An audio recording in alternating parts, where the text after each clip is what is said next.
At the meeting where I was supposed to save my father's legacy, my ex and her new husband kicked the door open like they owned the place. "We want half of your $500 million company," she said, smiling like she hadn't blown my life apart once already. I looked her in the eye and told her the truth. "You're not getting anything." The next morning, they called me laughing. "We burned your company down," they said, as if destroying the last thing my father left me was a joke. I drove there shaking, thinking everything he built had turned to ash. But when I arrived, I laughed. Because the building they torched wasn't mine. Not anymore. My name is Atlas Rowan, and this is the story of how the people who tried to ruin me ended up destroying themselves instead. Before I share my story, I'd love to know you are here with me and listening. Comment hi below, or tell me where you're from. I love hearing how far my story reach. Sometimes knowing someone is there makes all the difference. Thank you. And now, let me tell you everything. And before we dive in, if you'd like to follow my journey as I rebuild my life, piece by piece, feel free to subscribe. It truly helps more than you know. I was standing at the head of the long glass conference table in our San Francisco headquarters, trying to steady the ship that had been mine for barely 3 months. Rowan Dynamics had been my father's empire, but after his sudden death, it had become my responsibility whether I was ready or not. The directors watched me closely as I walked them through the restructuring plan, and even though the room was tense, even though I was exhausted in ways I didn't say out loud, I still felt in control, at least for the moment. Then the doors slammed open so hard the glass rattled. Celine Ward, my ex, walked in first heels, hitting the polished floor like she was entering a stage. Behind her was her new husband, Jace Holloway, wearing a smug grin that made the board members shift uneasily. Their appearance was so abrupt, so out of place, that for a full second no one breathed. I felt my stomach twist. Of all places, of all moments, this was where they chose to confront me. Celine marched straight to the table and threw a folder down in front of me, the papers inside fanning out like an accusation. "We're here for what's ours," she announced, her voice slicing through the room. "Half of Rowan Dynamics. Half of your $500 million company." Grant promised it. She said my father's name with a familiarity that made my jaw tighten. I kept my voice cold, steady. "You're not getting anything." Jace stepped forward, his expression shifting from smug to condescending. "Your father made assurances," he said. "Real assurances. Maybe he didn't tell you everything." His words hit harder than I wanted to admit. My father had despised lies. But had he ever trusted Celine? Had he ever considered giving her anything? The doubt struck deep enough that it made me blink. Celine caught that flicker and smiled like she'd just won something. She turned to leave, but not before tossing one final sentence over her shoulder. "By tomorrow, Atlas, you won't have anything left to keep." Her heels clicked down the hallway as if she were counting down the seconds to my downfall. The room stayed silent long after they left. Directors avoided my eyes. I tried to return to the agenda, but every word blurred. When the meeting finally adjourned, I walked out into the foggy San Francisco afternoon with a weight pressing against my ribs. All I could think was, what made her so certain? What did she think she knew that I didn't? And why did it feel like my father had left me more than a company, like he had left me a warning I still hadn't found? That question followed me all the way home. Driving back along the coast to Santa Cruz that evening felt different. The ocean usually grounded me, but that night it only reminded me of how empty the world felt without my father in it. When I pulled into the driveway of the old Rowan estate, the silence wrapped around me like a memory. The house still smelled faintly of his cologne. The greenhouse behind it still looked exactly the same as the last day he walked into it, humid, warm, glowing beneath strings of soft lights he'd hung himself. I went there because I needed to feel close to him. I didn't expect to find anything. But as I stepped between the orchids and the rows of rare plants he'd nurtured for decades, my eye caught something tucked beneath a ceramic pot, a yellowed envelope with my name written in his looping handwriting. "Atlas open when the wolves start circling." My breath snagged in my chest. He'd used that metaphor my entire childhood to describe people who only smiled when they wanted something. and Selene had always fit that description too well. Inside the envelope was a small brass key and a letter. My father's voice played in my mind as I read. He warned that someone would try to destroy the company after his death. He told me to open the safe in his office. And then came the part that made my hands shake. Do not trust anyone. Not even Ember, my brother. The last person I thought my father would ever caution me against. The confusion cut deeper than the warning itself. Ember and I had fought before, sure, but betrayal. It didn't make sense, unless there was something I didn't know. I went to my father's study, unlocked the safe, and found a collection of things that chilled me. An SSD loaded with files, a USB drive, photographs of Selene and Jace meeting people they had no reason to meet, bank transfers dated during the months my father was sick, a video of Selene handing an envelope to the nurse who cared for my father in his last weeks, a forged contract with my brother's signature on it, and then one photo that froze my breath entirely. Ember standing with Selene outside a cafe, passing her a folder I recognized from my father's business archives. The floor seemed to tilt under me. Had Ember been conspiring with her? Was he part of whatever Selene had threatened me with today? I stared at all the evidence spread across my father's desk, feeling as though he had built a maze for me to walk through long after he was gone. He had prepared for everything except telling me the full truth while he was alive. As I stood there surrounded by secrets and shadows, one realization sank in. Whatever was coming, I wasn't just fighting Selene. I was stepping into a battle my father had started years before, and he hadn't trusted me enough to warn me outright. And now the wolves were here, and I had no idea which direction they were coming from. It was a little after 3 in the morning when my phone lit up beside the bed. I grabbed it half awake, expecting an email from an overseas partner or some late-night alert from the security team. Instead, Selene's name glowed across the screen, followed by a message so gleeful it chilled me before I even finished reading it. We burned your company down. For a moment, I forgot how to breathe. My entire body locked in place as if the words themselves had slammed into me. I could hear my heartbeat in my ears, loud and frantic, as though my chest were struggling to hold everything inside.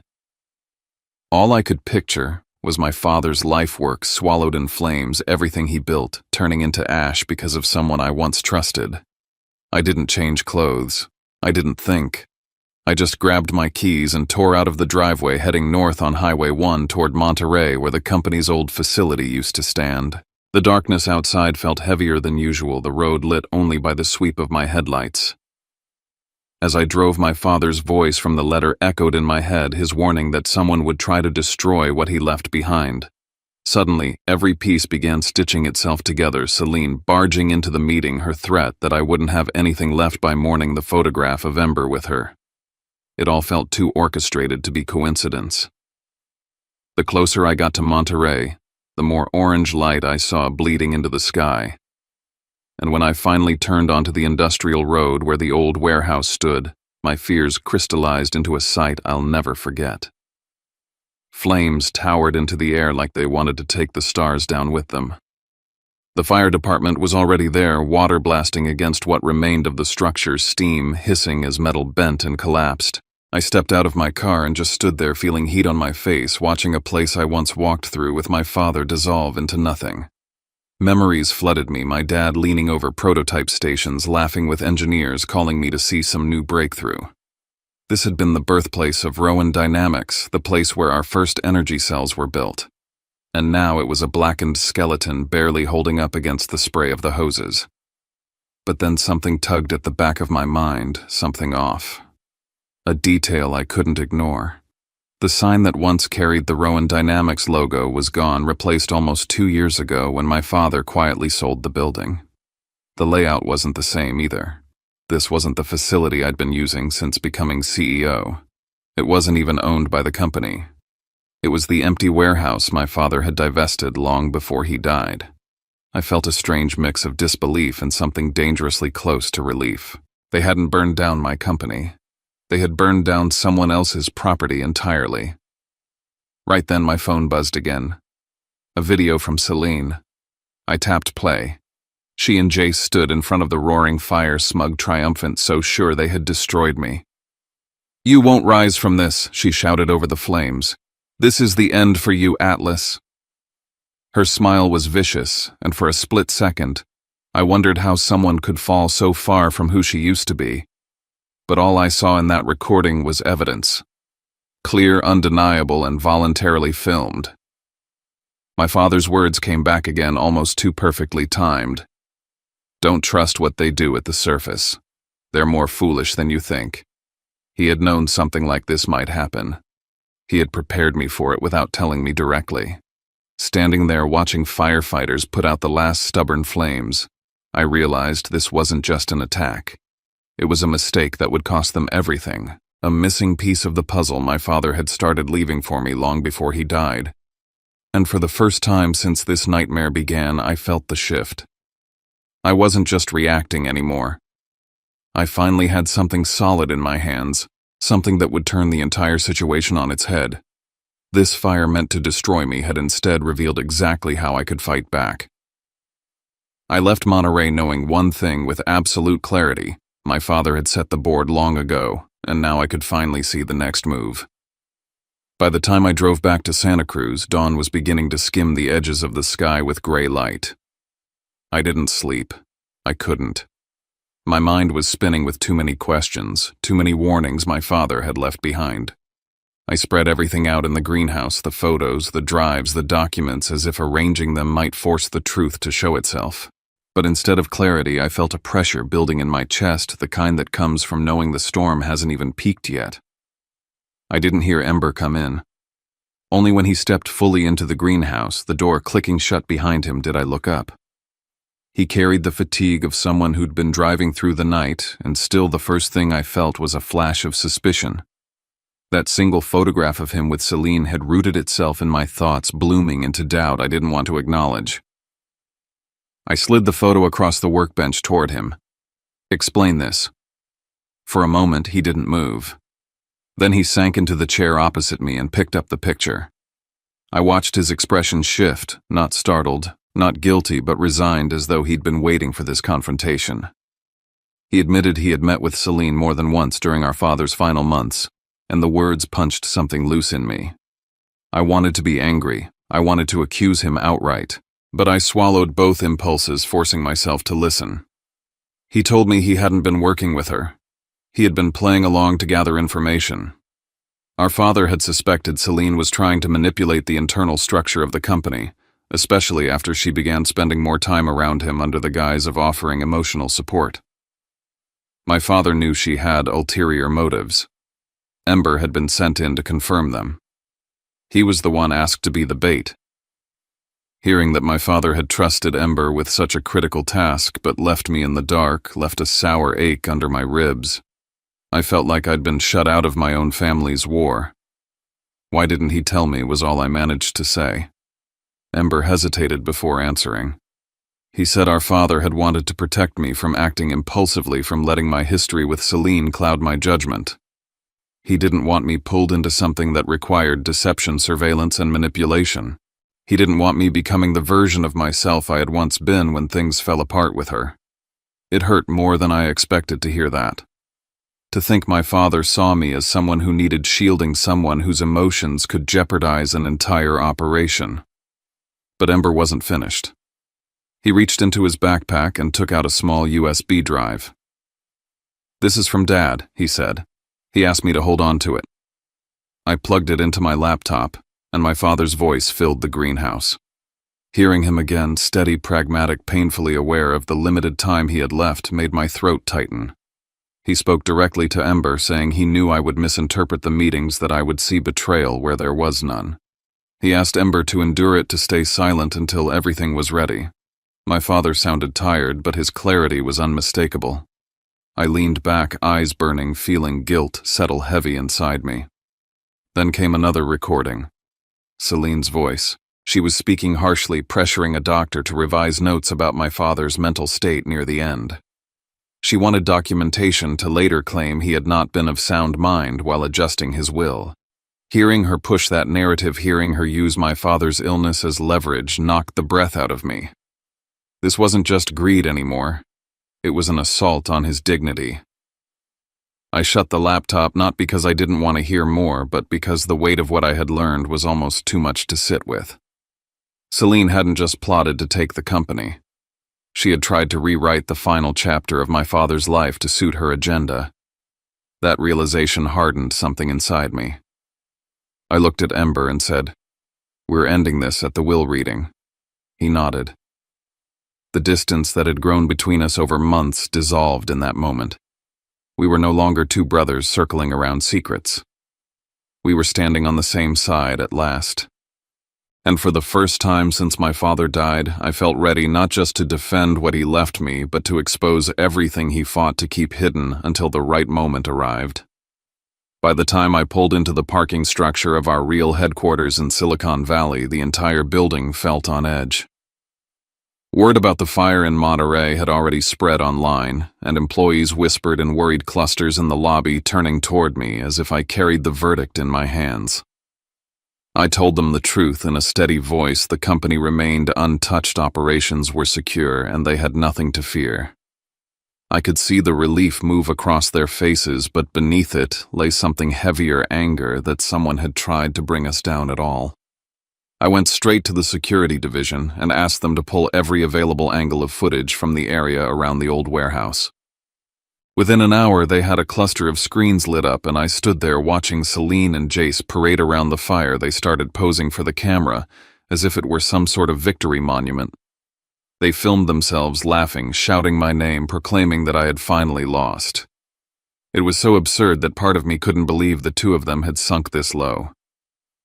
But then something else caught my eye. In the far left corner of one frame, partly obscured by the flames, a man stood back in the shadows. He didn't move with panic or thrill. He stood like someone assessing damage, someone waiting. His posture was familiar in a way that made my skin tighten. I leaned closer to the monitor. The footage was grainy, but I knew I'd seen that silhouette before. A former employee of Rowan Dynamics, fired years ago for siphoning resources, someone my father had warned me about even before he fell ill. The realization lodged itself in my mind like a stone. The more I watched, the clearer it became that Celine and Jace weren't just acting on their own impulses. Someone had guided them. Someone had fed their ambition. And someone had used them as a distraction. When I returned to my office, I took out the files my father had hidden in the safe and started piecing things together. Among the papers was a folder detailing a property acquisition. I had never heard him talk about. A second headquarters, purchased quietly, fully secured, and transferred under a separate corporate entity. That was the building I now stood in. He had moved the entire operational core long before he died. He had anticipated risks I had never imagined, and had positioned Rowan Dynamics in a way that would withstand attacks from outside and within.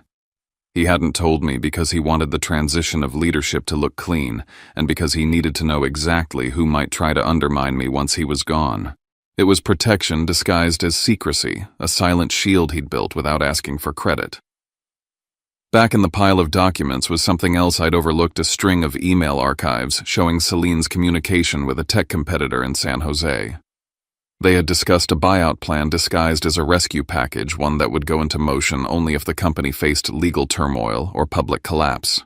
They had been preparing to swoop in the moment Rowan Dynamics became vulnerable.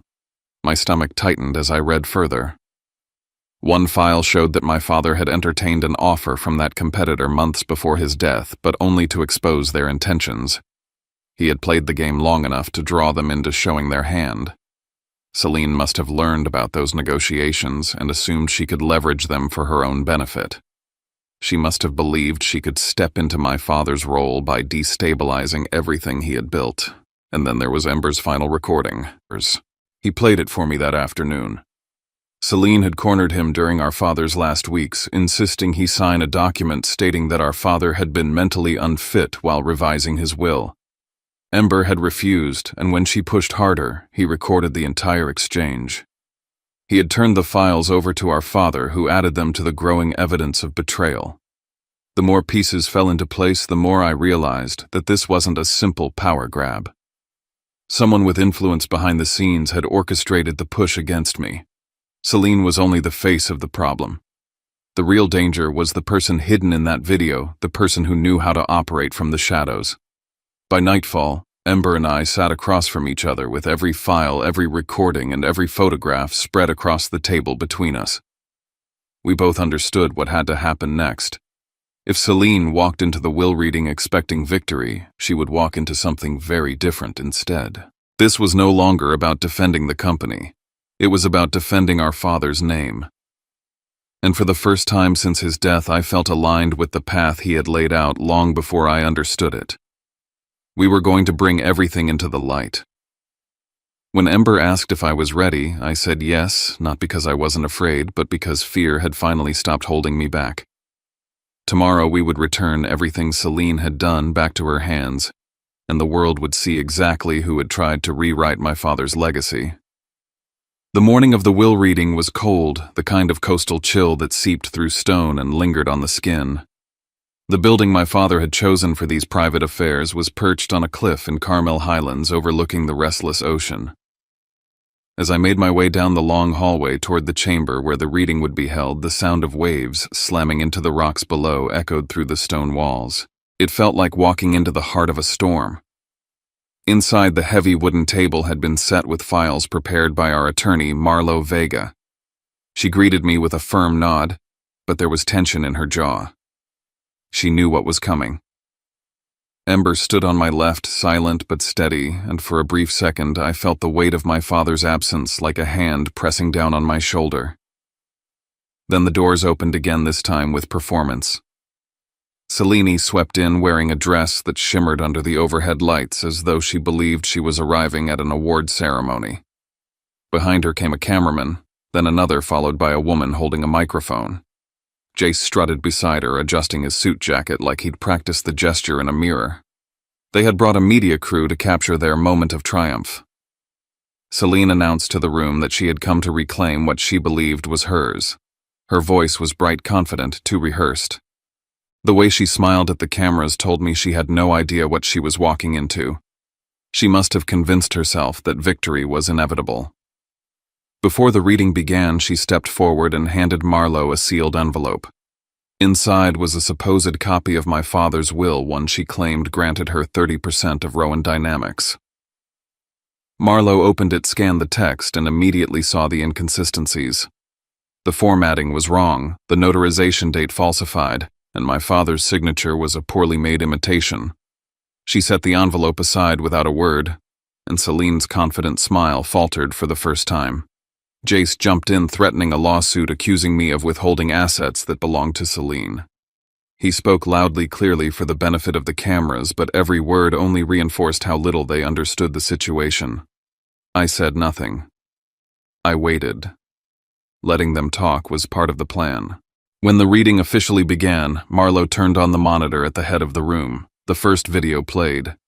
The flames from the Monterey warehouse crackled across the screen, and there stood Celine and Jace, celebrating, calling my name like a taunt.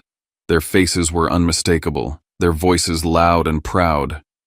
The room went silent, even the camera crew lowering their equipment, unsure of what they were witnessing. Celine's expression collapsed. Jace took a step back, as if physical distance could erase what was already recorded. Before either of them could speak, two officers entered the room. They had a warrant tied to property destruction because the warehouse had been sold years prior and was no longer owned by Rowan Dynamics. The look on Celine's face when she realized she had destroyed a stranger's building, not mine, was something I won't forget. She tried to walk out, but the next video stopped her. My father appeared on screen, older and tired, but still sharp. He explained that if the room was seeing his message, then someone had tried to interfere with his will. He confirmed that he had been entirely sound of mind while drafting it, and that he had taken precautions to ensure any attempt to forge or manipulate his final wishes would be exposed. Around the table, no one breathed. Celine crumbled. Jace turned on her, instantly claiming she had forced him into everything, that he hadn't known what she planned. But Ember stepped forward and played the recording of Jace discussing their arrangement in explicit detail. The collapse of their alliance was complete. They had nothing left to stand on except their own lies. When the officers led them away, the room was so quiet I could hear the waves outside again. Reporters whispered. Marlowe closed the final folder. Ember put a hand on my shoulder. The chaos had ended, but the battle wasn't finished. There was still the figure in the shadow from the warehouse footage. The man who hadn't revealed himself yet. The one my father had investigated long before I realized he was a threat. As I stepped out onto the cliffside walkway, the wind carried the scent of salt water and rain. I understood that today had changed everything, but it hadn't closed the book. It had only turned the page toward whatever came next. Driving back to Santa Cruz after the chaos at Carmel Highlands felt like trying to hold myself together with shaking hands. The ocean was dark and endless, a reflection of how the night sat in my chest. Celine and Jace had been exposed, but the shadowy figure from the warehouse footage refused to leave my mind. I kept replaying the shape of his shoulders, the way he watched the fire from a distance, detached and calculating. It felt as if someone else had been steering everything long before Celine ever stepped into the picture. A few hours later, my security team sent me an encrypted file labeled with urgency. Inside was a digital enhancement of the Monterey footage. They had cleaned the image frame by frame until the silhouette resolved into a face I wish I had never seen again, Marshall Crane. He had once been our director of operations, fired by my father for siphoning funds into shell accounts. He'd vanished afterward, leaving behind lawsuits, unpaid debts, and a reputation twisted by scam after scam across several states. My father had always believed Marshall would come back to settle a score. I never understood the depth of that warning until now. I opened the spreadsheet from the safe again, scanning for anything connecting the two of them. Then I found it a series of emails from an unregistered address. One message contained an IP log that matched an apartment Marshall once rented in San Jose. The timestamp placed him working with Celine months before she'd even resurfaced in my life. The implication hit hard. She hadn't masterminded anything. She'd been recruited. Ember found me in the office staring at the screen. He sat across from me, letting the silence stretch before he finally revealed something my father had apparently trusted him with. After Marshall's termination, my father had asked Ember to keep eyes on him, suspecting he'd been leaking early-stage tech to outside buyers. Ember had tracked his movements, his communications, and eventually uncovered that Marshall had aligned himself with people interested in dismantling Rowan Dynamics from the inside. This was long before Celine entered the equation. Hearing that turned everything upside down. Celine wasn't the architect, she was a tool. Marshall had seen her, understood the leverage she could offer, and used her resentment toward me as a doorway. His goal had never been financial settlement. He wanted destruction. He wanted my father's legacy in ruins. A sudden call came from the sheriff's office. Marshall had slipped out of the state only hours after Celine's arrest. They believed he was running a larger operation, one prepared for years. The dread that moved through me then wasn't fear. It was recognition this man had always been waiting for the right moment. The next morning, Celine requested to speak to me from the holding facility. Marlowe and Ember joined me, expecting manipulation or dramatics. Instead, we walked in to find her collapsed at a metal table, mascara, streaked hands trembling. Gone was the polished facade she'd worn so proudly. She confessed everything. She admitted Marshall had threatened her, old videos, recorded conversations, private footage he promised would go public if she didn't follow his plan. She said he even coached her on how to approach my father during his final months. Then she said something that stopped my breath entirely. Marshall had known about the will before it was rewritten. He'd been tracking internal communications and hoped to seize proof that could discredit my father posthumously. Celine had been nothing more than his access point. When I returned home, I dug deeper into the SSD my father left. In a hidden folder I hadn't found before was a final video recorded during his last week. My father looked exhausted, but unwavering. He explained how he discovered Marshall selling proprietary designs to overseas vendors, how he had traced the money back to accounts Marshall kept under false names, and how he had started laying traps long before illness slowed him down. He predicted that after his death, Marshall would strike. He knew the only way to protect the company was to ensure the truth would surface at the right moment. Hearing him speak with such clarity, knowing he planned all of this while fighting for his life, it broke something in me and rebuilt something else entirely. With everything compiled, audio footage, emails, the complete investigative trail, I sent copies to the state investigators and federal authorities. Celine realized then that she had been disposable to Marshall from the start. Whatever fight she thought she had left drained out of her. Marshall, however, became the target of a nationwide alert. For the first time in weeks, I felt the board of the puzzle settle into place. My father had seen farther than any of us, and now all that was left was to carry his work across the finish line. The morning of the press conference rose bright and cold, the kind of Silicon Valley day where the sky was so clear it almost dared you to speak the truth out loud. Standing on the rooftop terrace of our new headquarters, I looked down at the employees gathering in the atrium below, people who had grown with my father's vision, people who had shown up every day, even when the rumors threatened to overwhelm them. My father had taught me to face storms head-on, and today I finally understood why. When I stepped up to the podium, cameras clicked and lights flashed. I told them everything. I showed the footage of Celine and Jace burning the wrong building. I played the recording of Celine bribing the nurse. I presented the emails linking her to the competitor. Then I revealed the investigation into Marshall Crane, how he orchestrated sabotage long before my father's death. And finally, I played my father's last video, his voice unwavering as he explained the steps he had taken to protect both the company and the truth. The room absorbed every word. All doubt evaporated. My father's name emerged spotless. My company stood stronger than before. Just as I finished speaking, an agent approached the stage and handed Marlo a slip of paper. She read it, nodded, and whispered to me. Marshall had been arrested at a border checkpoint while attempting to flee into Mexico. The announcement rippled through the room, sealing the final chapter of the threat that had stalked us for years. Celine and Jace faced their consequences next. Celine cooperated with investigators, earning reduced charges, but she would still serve time for her role in the destruction and fraud. Jace, who had attempted to pin everything on her, faced harsher penalties after the recordings exposed his involvement in embezzlement. Their fall was absolute. Their ambitions ended in the ruins they had set for others. That evening, back in the greenhouse, something soft caught my eye behind the largest orchid pot. A small envelope, brittle at the edges. Inside was a note written in my father's unmistakable hand. "If you found this atlas, it means you finally understand. Remember, anger clouds judgment. What I leave you is not a company, it is the ability to rise when everything else falls." Beneath the note was a thin file describing a clean energy project he had never disclosed. A design meant to give low-income communities access to affordable power. It was his quiet dream, unfinished yet full of potential. Reading it felt like discovering the real heart of who he had been all along.